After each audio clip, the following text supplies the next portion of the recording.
Hello and welcome to Random Topics with Jack, the podcast where we explore the intriguing and sometimes controversial topics that shape our understanding of the world. Last time we took a fascinating trip through the timeline of the periodic table. We explored its origins, the brilliant minds behind its creation, the human dramas and rivalries that shaped its development, and how this iconic chart became a cornerstone of modern science and education. It was quite the elemental journey, and I hope you have found it as enlightening as I did. And speaking of journeys, I guess you could say our last episode was a real deep dive into the structure of the universe. Today, however, we are shifting gears entirely. We are leaving the predictable world of elements and venturing into the very building blocks of imagination and adventure. We're diving into the captivating world of Dungeons and Dragons. We'll be exploring its history, its evolution through different editions, and its massive cultural impact. Get ready to roll some dice and embark on an epic retrospective. Let's get started.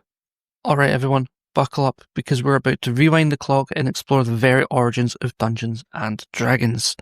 Before D&D became the global phenomenon it is today, its roots were firmly planted in the world of wargaming. Think strategic battles, minifigures, and complex rule sets. The two key figures who bridged this gap were Gary Gygax and Dave Arneson. Gygax, a prolific designer with a love for fantasy, and Arneson, who brought his innovative ideas from his own campaign, Blackmoor. Arneson's key contribution was shifting the focus from commanding armies to controlling a single character's journey through a fantastical world.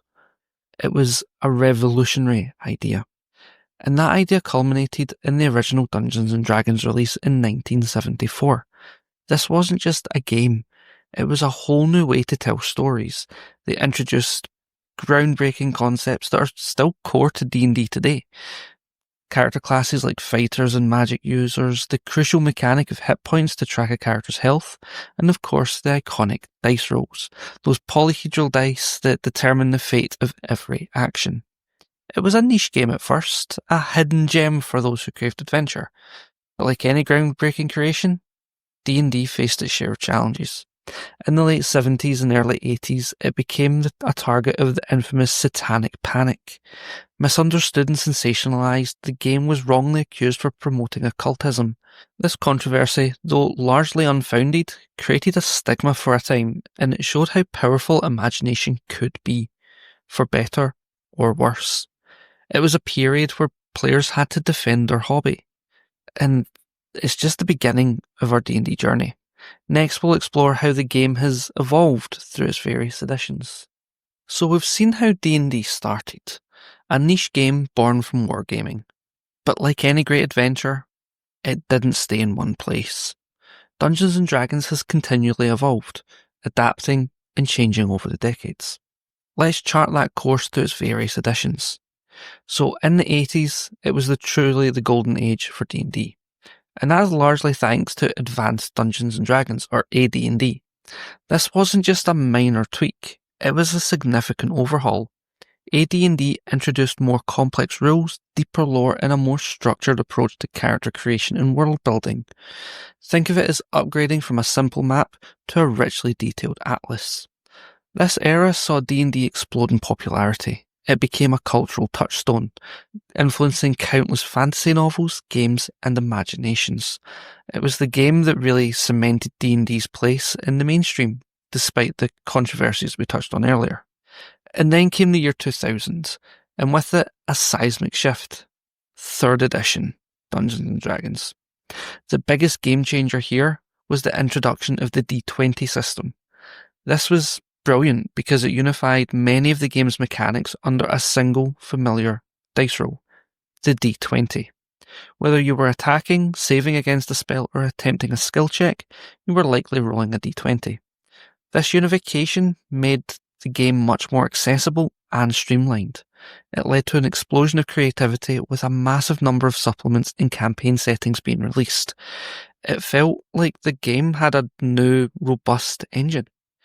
And just a few years later, in 2003, we saw 3.5 edition. This was essentially a refinement of 3rd edition, cleaning up some rules and making adjustments based on player feedback. It was a solid iteration that many players loved. And speaking of refinement, this era also saw the emergence of Pathfinder, created by Paizo Publishing. Pathfinder started as an evolution of the 3.5 rule set. It became a major competitor, offering a similar but often more complex and customizable experience, catering to players who loved diving deep into character builds and intricate mechanics. And now we get to 4th edition, released in 2008, and it was a bit of a departure. Wizards of the Coast made some significant changes, really leaning into a more tactical, combat-focused experience. Think of it like a video game RPG with distinct powers and cooldowns. And this shift was rather controversial. While some players loved the streamlined combat and the clear roles for each character class, many longtime fans felt it strayed too far from the core spirit of D&D. It definitely divided the player base, with some embracing it and others looking elsewhere. And then came 5th edition in 2014, and it was nothing short of a renaissance. This edition was a masterclass in listening to the community. It brought back many of the beloved elements from earlier editions, particularly the feel of 3rd edition, but with a much more streamlined and accessible approach. 5th edition made D&D incredibly welcoming to new players. Its rules are intuitive, its core mechanics easy to grasp, and it strikes a fantastic balance between narrative freedom and structured gameplay. This edition is responsible for the massive surge in D&D's popularity we see today. And that brings us to the present, and looking towards the future.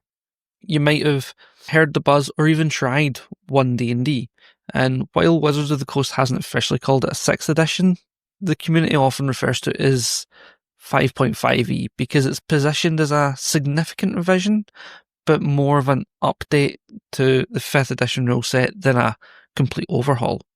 So the plan is to release updated versions of the Player's Handbook, which we've seen, Dungeon Master's Guide, which we've seen, and the Monster Manual, which we've also seen. The goal is to further streamline gameplay, enhance player experience, and ensure D&D remains relevant and engaging for years to come. And we've seen these core books rolling out since 2024, marking a new chapter in the D&D legacy. But what's really interesting is how Wizards of the Coast is handling this. They've been actively seeking community feedback through playtest documents. This collaborative approach aims to ensure that the evolution of D&D truly reflects what players want and need. So from its humble beginnings to its current renaissance and future iterations, Dungeons & Dragons has continually adapted, proving its enduring appeal. But what are your favourite edition memories? So, Dungeons & Dragons isn't just a game played around a table anymore. It's woven into the fabric of modern culture. You see its influence everywhere. Think about how shows like Stranger Things practically made D&D a household name again, introducing it to a whole new generation.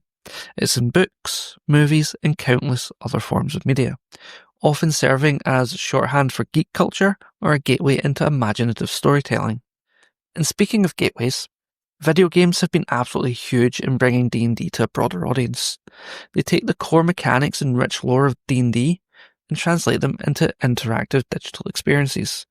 So a prime example of this is games like Baldur's Gate and its sequels. They didn't just adapt D&D's Forgotten Realms settings, they brought the deep character development, complex storytelling, and strategic combat of tabletop D&D to life on PC.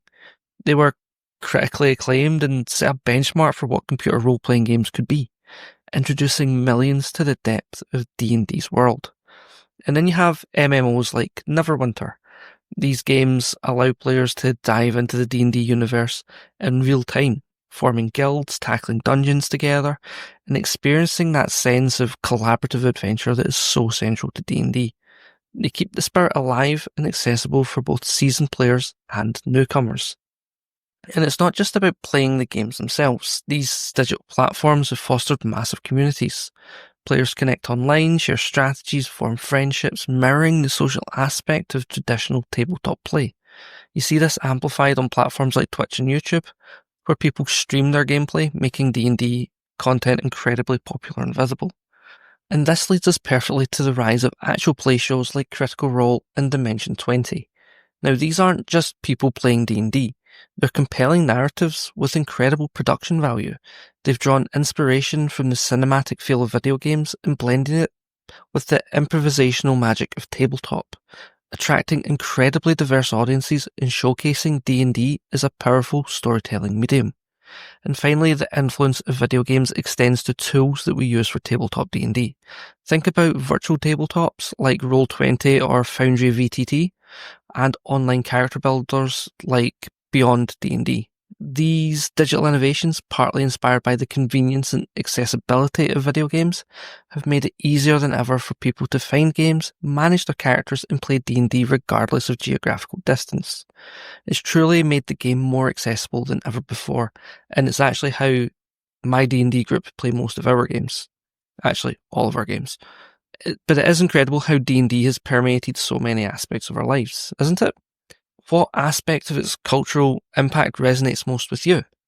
But from its humble beginnings as its niche wargame offshoot, Dungeons & Dragons has undergone a remarkable transformation.